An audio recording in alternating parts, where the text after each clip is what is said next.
everyone. Welcome back to Speak Unstoppable, the podcast where real English meets real life and real thinking. I'm Maria. And I'm John. And I want to start today with two people. Same city, same age, same starting point in life. 10 years later, completely different financial realities. And the difference was not luck, not connections, not even education. The difference was how they thought, how they saw the world, how they interpreted every opportunity, every setback, every decision about money. In other words, their mindset. And mindset is one of those words that gets used so much it starts to feel empty. People say it all the time. Mindset, mindset, mindset, without ever explaining what it actually means in real daily life.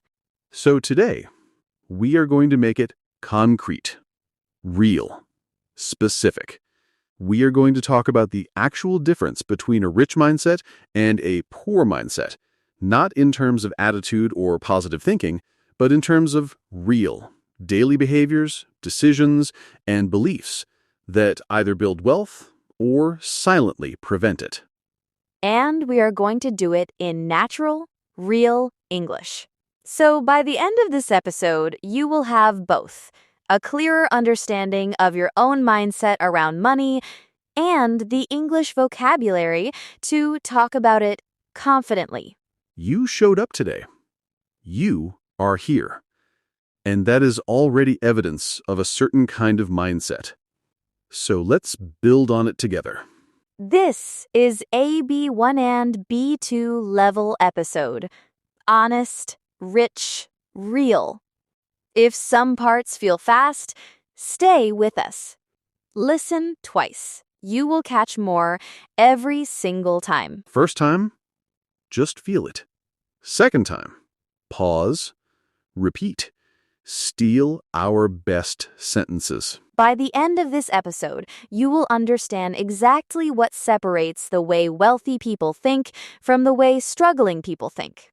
And you will have specific, practical tools to start shifting your own mindset today. If Speak Unstoppable is part of your growth journey, please subscribe and share this with one person who is ready to think differently about money. Okay, let's go. I want to start with something that happened to me about 4 years ago. I was at a workshop, a small professional development event, and the person sitting next to me was someone I will call David. We got talking during the break, and I asked him what he did for work. Normal conversation starter. Very normal. And he told me about his business, something he had built from almost nothing over 6 years. And then he asked me about my work. And I told him. And then he asked, "What are you building?" Not what do you do? What are you building? Exactly. And that question stopped me completely because nobody had ever asked me that before. People ask what you do, where you work, how much you earn. But what are you building? That is a completely different question. It assumes that you are in the process of creating something, that your work is not just a job, but a direction. And what did you say? I did not know what to say. Because at that point, I was not building anything. I was just working, showing up, getting paid, surviving. And in that moment, I realized there was a fundamental difference between how David saw his professional life and how I saw mine. He was thinking like an architect. I was thinking like a passenger. An architect versus a passenger. That is such a powerful distinction. An architect looks at their life and asks, "What am I designing here? What am I constructing? What will this look like in 5 years if I make specific decisions today?" A passenger just goes wherever the vehicle takes them and hopes it ends up somewhere good. And that distinction between designing your financial life and simply surviving it is at the absolute heart of the difference between a rich mindset and a poor mindset. And I want to be very clear about something. Rich mindset and poor mindset are not about how much money you currently have. You can have very little money and think like a wealthy person. You can have significant wealth and think like someone who is permanently broke. The mindset is not the result. The mindset is the cause. That is such an important clarification. Because people often look at wealthy people and try to copy their behaviors, their habits, their routines, their strategies, without understanding that those behaviors are the output of a completely different way of seeing the world. Copy the behavior without the mindset, and nothing really changes. Exactly. So let's talk about the specific differences, because this is where it gets really practical. The first and most fundamental difference is how each mindset sees problems and obstacles. A poor mindset sees a problem and asks, "Why is this happening to me?"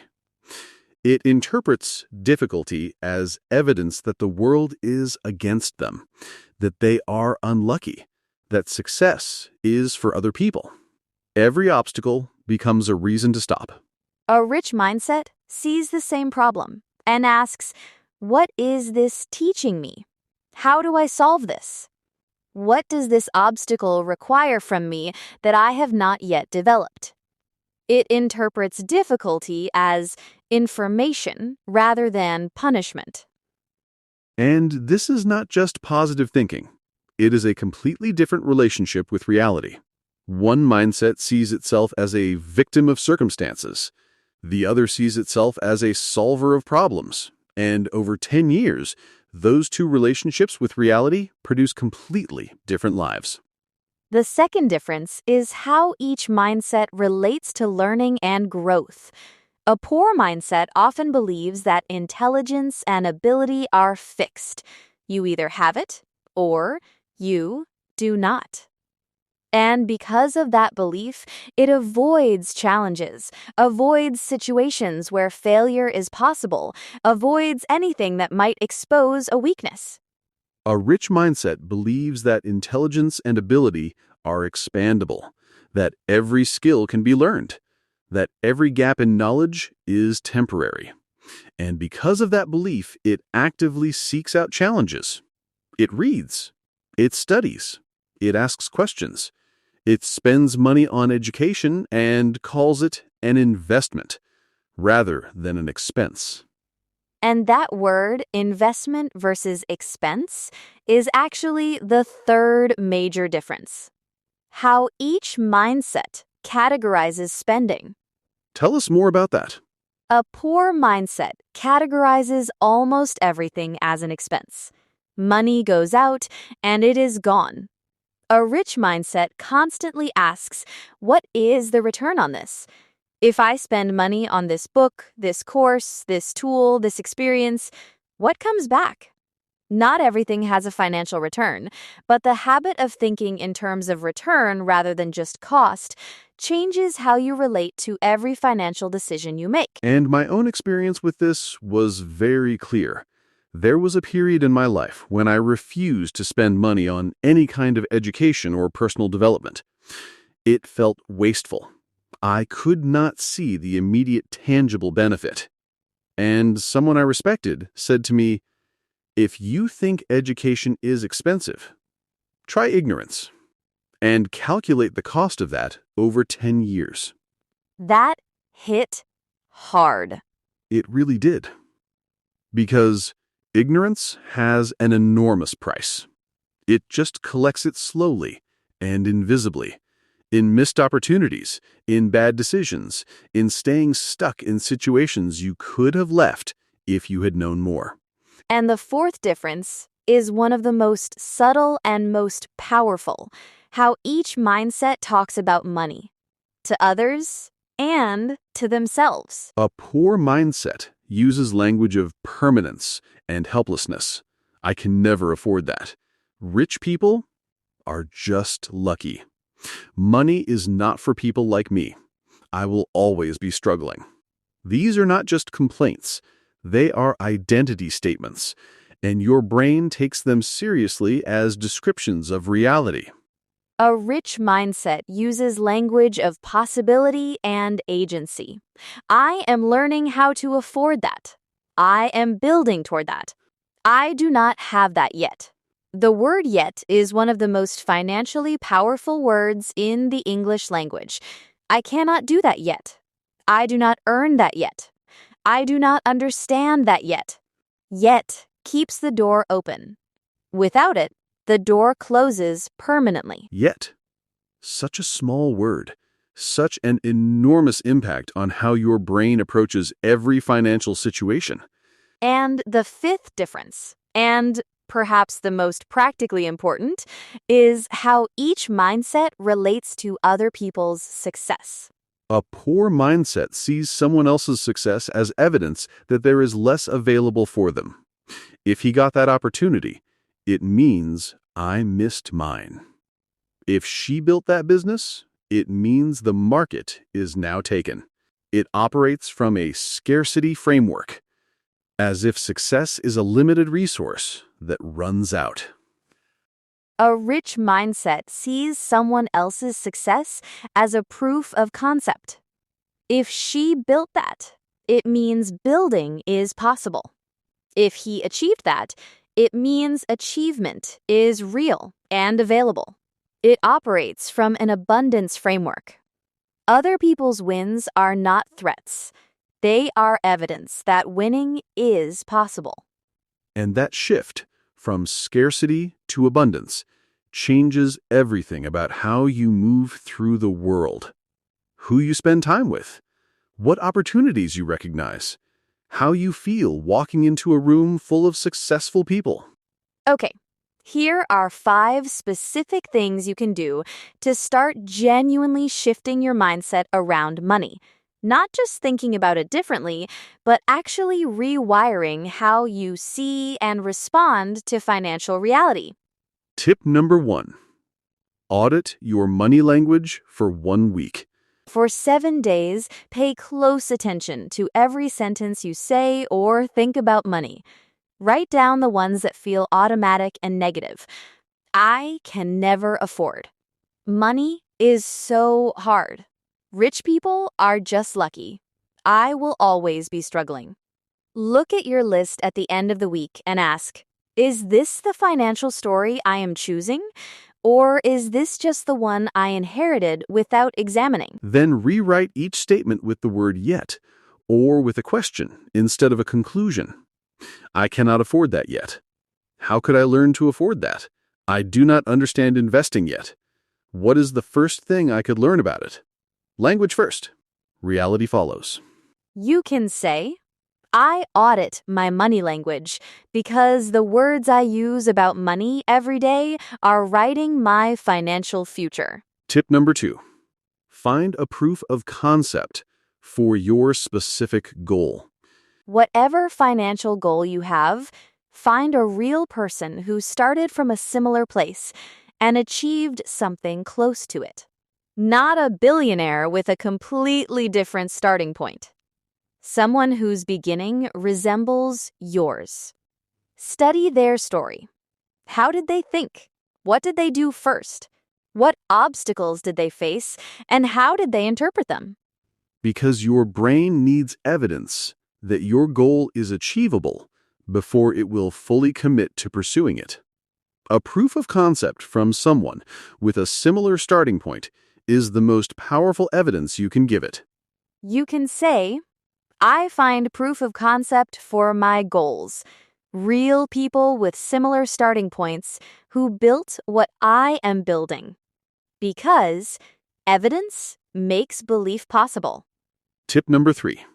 Start seeing your time as an investment vehicle. Rich mindset people are obsessively intentional about how they spend their time because they understand that time is the one resource that cannot be replenished.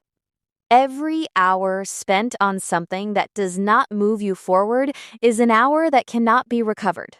This does not mean eliminating rest or pleasure. It means being conscious about the ratio. How much of my time this week moved me toward the life I am building? And how much of it was consumed by things that left me exactly where I was?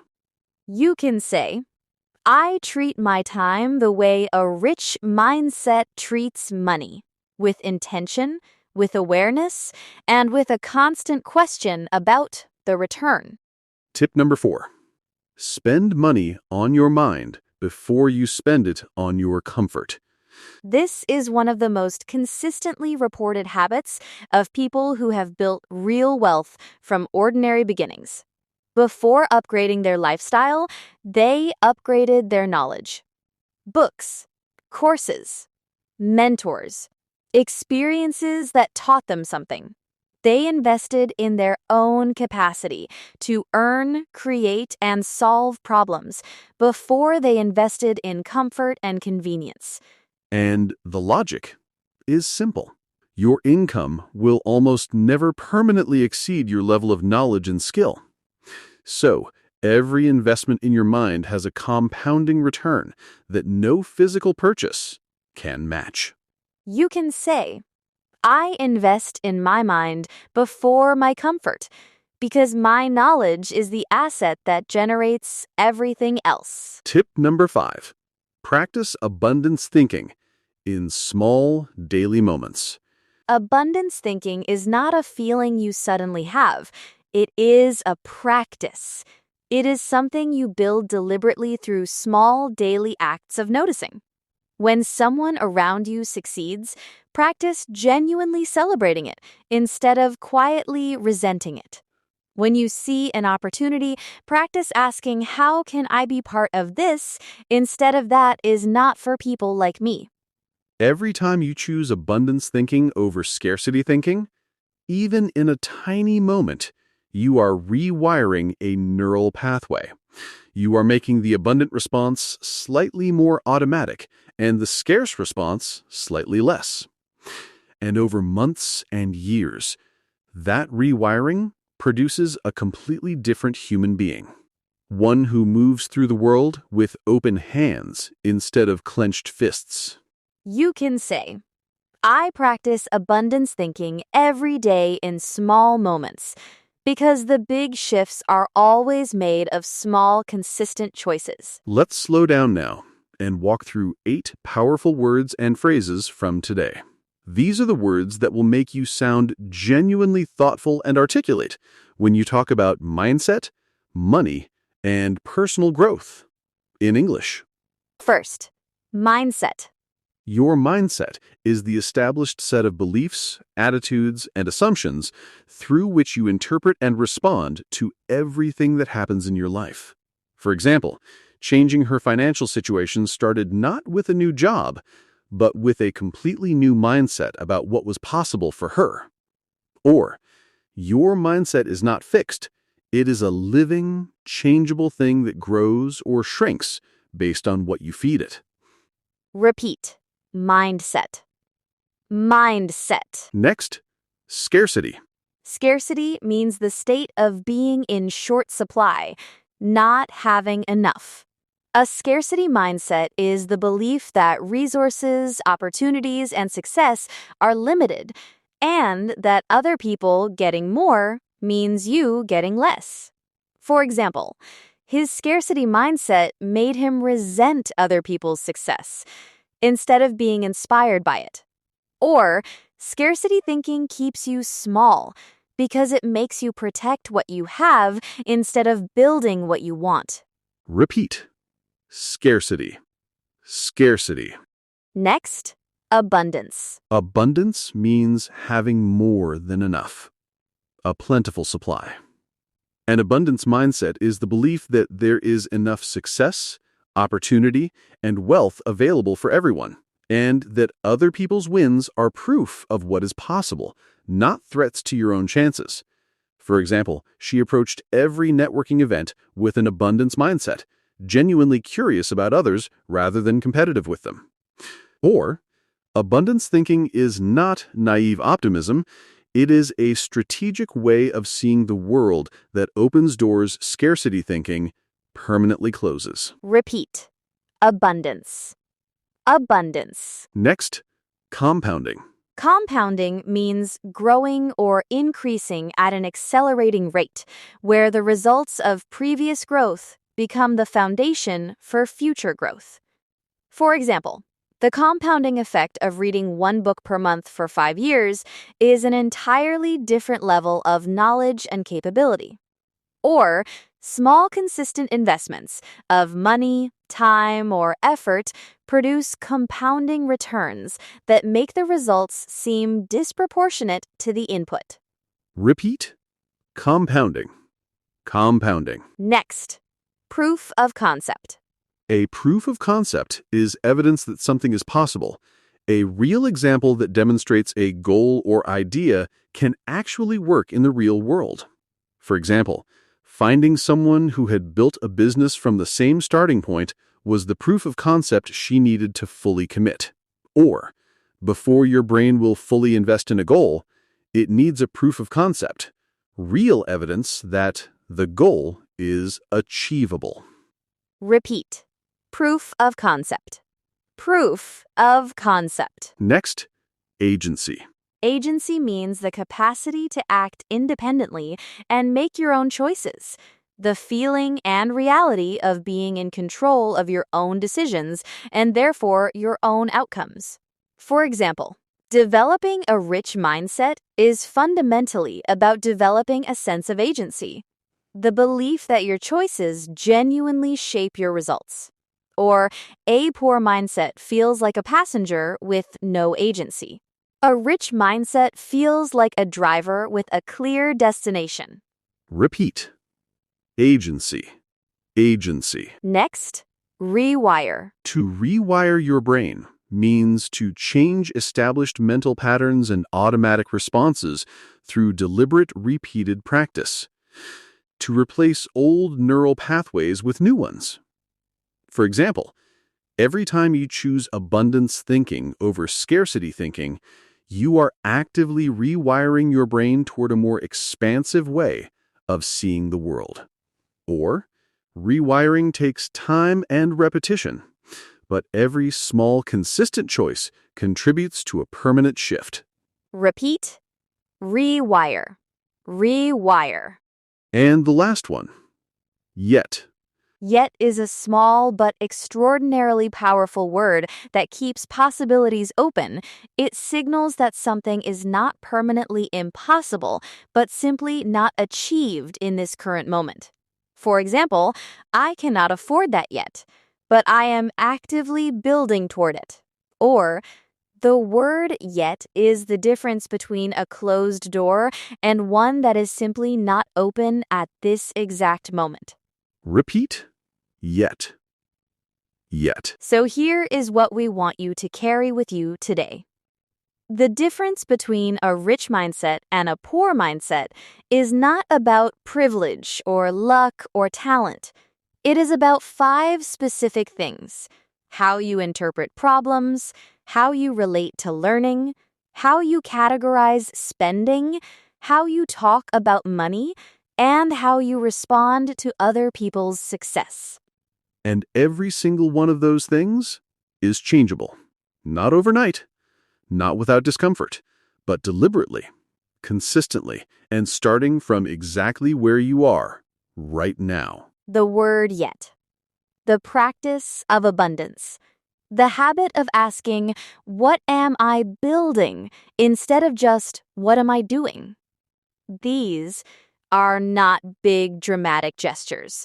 They are small daily choices. And small daily choices made consistently over years become an entirely different life. So this week, your challenge is this. Choose one area where you currently think with a scarcity mindset. About money, about opportunity, about other people's success. And practice replacing that thought with an abundance alternative Just once. Every day this week. Just once. And come tell us in the comments in English how it felt. Use any of today's words: mindset, scarcity, abundance, agency. Yet, rewire and write us one honest sentence. We read every comment, every single one. And we believe in your capacity to shift, not because it is easy, but because you are already doing the work by being here. This was Maria And John, from Speak Unstoppable. Think bigger, build intentionally, and never, ever stop growing. see you in the next one. Bye, everyone. Your progress doesn't end here. Keep going, click on the next episode, and keep building the mindset and the English that will change your life.